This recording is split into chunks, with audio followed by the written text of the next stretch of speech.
അതെ, എന്തു പറ്റി, ജീവിതത്തിൽ എന്താ പ്രശ്നം എന്ന് ചോദിക്കുവാണെങ്കിൽ സത്യം പറഞ്ഞ ജീവിതത്തിൽ പല പ്രശ്നങ്ങളും ഉണ്ട്. നാട്ടിൽ നിന്ന് ഇപ്പം ഞാൻ ബഹ്റൈനിൽ ഇവിടെ വന്ന് ജോലി എടുക്കുന്നു. എൻ്റെ മക്കളെ ഞാൻ നന്നായി പ്രൊട്ടക്റ്റ് ചെയ്യുന്നുണ്ട്, എൻ്റെ മക്കളെ ഞാൻ നന്നായി നോക്കുന്നുണ്ട്. എൻ്റെ മക്കൾക്ക് വേണ്ടിയിട്ടാണ് ഞാൻ ജീവിക്കുന്നത്. എൻ്റെ ലൈഫിൽ എന്തുണ്ടായി എന്ന് ചോദിക്കുവാണെങ്കിൽ എനിക്ക് നേരെ നിന്ന് പറയാൻ പറ്റും, എനിക്ക് എൻ്റെ മക്കളുണ്ടെന്ന്. കാരണം ഞാൻ നല്ല രീതിക്ക് ജോലിക്ക് ചെയ്ത് എൻ്റെ മക്കളെ ഞാൻ നന്നായിട്ട് നോക്കുന്നുണ്ട്. ഓക്കെ, അതെൻ്റെ മക്കൾക്കും അറിയാം, എൻ്റെ ഫാമിലിക്കും അറിയാം, എൻ്റെ നാട്ടുകാർക്കും അറിയാം.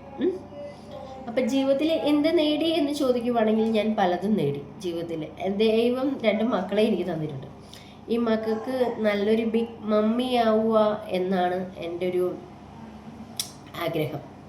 അത് നടത്തണമെന്നുണ്ട്. എൻ്റെ മക്കളെ നന്നായിട്ട് പഠിപ്പിക്കണം. അങ്ങനെയൊക്കെയാണ് ജീവിതത്തിലെ ആഗ്രഹങ്ങളൊക്കെ. ഇത് പിന്നെ ലൈഫായ പ്രശ്നങ്ങൾ കാണും. അത് പലയിടത്തും പല പ്രശ്നം ഉണ്ടായിരിക്കുമല്ലോ. അത് നമുക്ക് സോഷ്യൽ മീഡിയയിൽ വന്നിട്ട് നമുക്ക് പറയാൻ പറ്റത്തില്ല.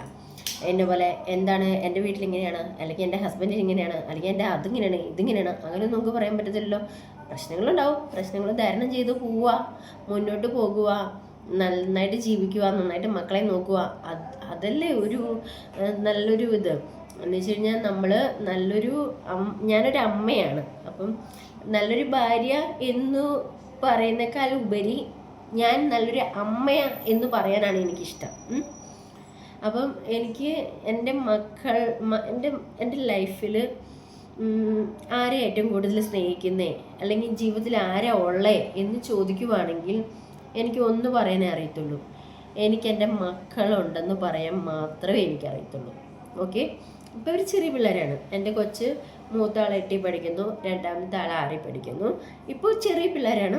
നാളെ എന്താ പറഞ്ഞ എങ്ങനെയാണെന്ന് നമുക്ക് പറയാൻ പറ്റത്തില്ല. അപ്പം ഇതൊക്കെ തന്നെയാണ് എൻ്റെ ലൈഫ്. അപ്പം ഞാൻ കള്ളം പറയുന്നുണ്ടോ ചേച്ചി സോഷ്യൽ മീഡിയയിൽ കയറി ഇപ്പോൾ ഒരു വാക്കാണ് പറയണത്, കുറച്ച് കഴിയുമ്പോൾ വേറെ വാക്കാണോ പറയുന്നതെന്നൊക്കെ ചോദിച്ചു ഈ കുറേ കമൻസും വരുന്നുണ്ട്. പക്ഷെ ഞാൻ പറയുന്നതും എൻ്റെ സ്റ്റോറി അല്ല ഞാൻ പറയുന്നത്. ഓക്കെ, നമ്മൾ ഇതുപോലെ എൻ്റെ ഫ്രണ്ട്സിൻ്റെ സ്റ്റോറി ആയിരിക്കാം, അല്ലെങ്കിൽ എൻ്റെ റിലേറ്റീവിൻ്റെ ആയിരിക്കാം, അല്ലെങ്കിൽ ഞാൻ കേൾക്കണതായിരിക്കാം, അല്ലെങ്കിൽ സോഷ്യൽ മീഡിയയിലും ഇങ്ങനെ ഓരോന്ന് കാണുമ്പം അതിൻ്റെ അത് കുറച്ചുകൂടെ വേറെ ഇട്ടിട്ടായിരിക്കും വരുന്നത്. അപ്പം ഞാൻ എൻ്റെ സ്റ്റോറി എന്ന് പറയുമ്പോൾ ഞാൻ അങ്ങനെ പറയത്തൊക്കെ ഇട്ടിട്ടില്ല. ഇട്ട് കാണും, ചിലത് എൻ്റെതായ കാര്യങ്ങൾ ചിലത് ഇട്ടിട്ടുണ്ട്. അപ്പോൾ എനിക്ക് ഒരിക്കലും വന്നിട്ട് സോഷ്യൽ മീഡിയയിൽ വന്നിട്ട് എനിക്ക് നുണ പറയേണ്ട ആവശ്യമില്ല. പറഞ്ഞു മനസ്സിലായോ? എനിക്ക് റീച്ച് ഉണ്ടാക്കാൻ നുണ പറയുക എന്നൊക്കെ പറയുന്നുണ്ടെങ്കിൽ എനിക്ക് എന്താ റീച്ചുള്ള എനിക്കറിയാൻ മേലാത്തൊരു ചോദിക്കുക. ഞാൻ ഇവരെ പ്രൊഫഷണലായിട്ട് ഞാൻ വീഡിയോ കൊണ്ടുപോകുന്നുണ്ടോ? ഞാൻ വീഡിയോ ഇങ്ങനെ അവിടെ പോയിട്ട് ഇന്ന ഡ്രസ്സ് മാറിയിട്ട് അല്ലെങ്കിൽ ഇന്ന പോലെ ഒരു ആക്ടിങ് ചെയ്തിട്ട് അങ്ങനെയൊക്കെ ഞാൻ ഒരു പ്രൊഫഷണലായിട്ട് ഞാൻ കൊണ്ടുപോകുന്നുണ്ടോ? എനിക്ക് നുണ പറഞ്ഞ് വീഡിയോ എടുക്കാൻ വേണ്ടിയിട്ട് ഞാൻ എൻ്റേതായ രീതിയിൽ ഞാൻ സോഷ്യൽ മീഡിയയിൽ നിന്ന് ഒരു 10 രൂപ വരുമാനം കിട്ടാൻ വേണ്ടിയിട്ടല്ല ഞാൻ വീഡിയോ എടുത്ത് തുടങ്ങിയത്. ഓക്കെ, ഞാൻ തമാശയ്ക്ക് ചെറിയ ടിക്ടോക്ക് ഉണ്ടായിരുന്നപ്പോൾ ഞാൻ ടിക്ടോക്ക് മീനുമോളെന്ന് അടിച്ചു നോക്കിയാൽ വരും ടിക്ടോക്ക്. അന്ന് ടിക്ടോക്ക് ഉണ്ടായിരുന്നപ്പോഴേ ഞാൻ വീഡിയോ എടുക്കും. കാരണം വീഡിയോ നമുക്ക് എല്ലാവർക്കും ഓരോ ഹോബീസ് ഉണ്ട്. അപ്പം വീഡിയോ എടുക്കൽ എന്ന് പറയുമ്പോൾ എൻ്റെ ഒരു ഹോബീസാണ്, എൻ്റെ ഒരു ഇഷ്ടമാണ്. ഓക്കെ, അപ്പം ഞാൻ ഇങ്ങനെ ചെറിയ റീൽസ് എടുക്കും. അങ്ങനെ ചെറിയ റീൽസ് എടുത്താണ് ഞാൻ പിന്നെ സ്വന്തം ഇപ്പം ഞാൻ സംസാരിക്കുന്നത് എൻ്റെ ഈ വോയിസിൽ വന്ന് ഞാൻ ഇങ്ങനെ ക്യാമറയുടെ മുന്നിൽ ഞാൻ സംസാരിച്ചു തുടങ്ങി. അപ്പം ഞാൻ വിചാരിച്ചു എന്തിന് റീൽസ് എടുത്തും മറ്റുള്ളവരും ഇങ്ങനെ കളിക്കുന്നതല്ല, എല്ലാവരും കളിക്കുന്നതല്ലേ, അപ്പം നമുക്ക് നമ്മുടെ സ്വന്തമായിട്ടൊരു ഇത് കൊണ്ടുവരുമല്ലേ നമ്മൾ സംസാരിക്കുമ്പോൾ. അപ്പം അത് എന്തുകൊണ്ട് ചെയ്തുകൂടാ എന്നോർത്തു. അങ്ങനെയാണ് ഞാൻ സോഷ്യൽ മീഡിയയുടെ മുന്നിൽ വന്ന് സംസാരിക്കാൻ തുടങ്ങിയത് തന്നെ. അപ്പം ഞാൻ തെറ്റാ പറയണമെങ്കിൽ നിങ്ങൾ എന്നോട് ക്ഷമിക്കുക. ഓക്കെ, കാരണം ക്ഷമയാലോ നമുക്ക് ചോദിക്കാൻ പറ്റത്തുള്ളൂ.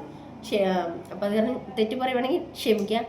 ഇതാണ് ഞാൻ, ഇങ്ങനെ തന്നെയാണ് ഞാൻ, ഇനി മുന്നോട്ടും ഇങ്ങനെ തന്നെയാണ് ഞാൻ. അപ്പം നിങ്ങളിപ്പോൾ 4 ചീത്ത പറഞ്ഞോളൂ, നല്ലത് പറഞ്ഞുണ്ടോ, നെഗറ്റീവ് പറഞ്ഞുണ്ടോ, പോസിറ്റീവ് പറഞ്ഞുണ്ടോ എനിക്ക് ഒന്നും പോകാനില്ല. കാരണം ഞാൻ മെസ്സേജ് എന്ന് പറഞ്ഞൊരു സാധനം ഞാൻ ഓപ്പൺ ചെയ്ത് നോക്കാറില്ല. ഞാൻ ഇപ്പോൾ പേഴ്സണലി നമുക്ക് ഇഷ്ടം പോലെ സോഷ്യൽ മീഡിയയിൽ ഇഷ്ടംപോലെ കോൾസ് കാര്യങ്ങളൊക്കെ വരുന്നുണ്ട്. ഞാൻ ഒരു കോൾ അറ്റൻഡ് ചെയ്യാറില്ല. ഞാൻ 2-3 വട്ടം ഒരു നമ്പർ വന്നു കഴിഞ്ഞാൽ ഞാൻ ബ്ലോക്ക് ചെയ്യാറുള്ളൂ. കാരണം കോൾ വിളിക്കരുതെന്ന് ഞാൻ 100 വട്ടം പറഞ്ഞു. എനിക്കിപ്പം ആകെപ്പാടെ ഈ ഒരു ഫോണുള്ളൂ. ഈ ഫോണാണ് ഞാൻ എല്ലാത്തിനും യൂസ് ചെയ്യുന്നത്. അപ്പോൾ ഈ ഫോണിൽ ഇഷ്ടം പോലെ കോൾ വിളിച്ചുകൊണ്ട് നമുക്ക് അറ്റൻഡ് ചെയ്യാനൊന്നും പറ്റത്തില്ല. അപ്പം ഞാൻ ഇപ്പോഴും പറഞ്ഞു 2-3 വട്ടത്തിൽ എന്നെ ആര് കോൾ ചെയ്താലും ഞാൻ ബ്ലോക്ക് ചെയ്യണം. എന്തെങ്കിലും ഉണ്ടെങ്കിൽ എനിക്ക് പേഴ്സണൽ മെസ്സേജ് അടിക്കണ്ട. കാരണം എനിക്ക് ഞാൻ ഇപ്പോൾ ഈ വീഡിയോ ചെയ്യുന്നു. അപ്പോൾ ഈ വീഡിയോയിൽ കമൻറ്റ് ഉണ്ടല്ലോ, ആ കമൻറ്റിൽ മെസ്സേജ് ചെയ്യാൻ ഞാൻ നോക്കുന്നുണ്ട്.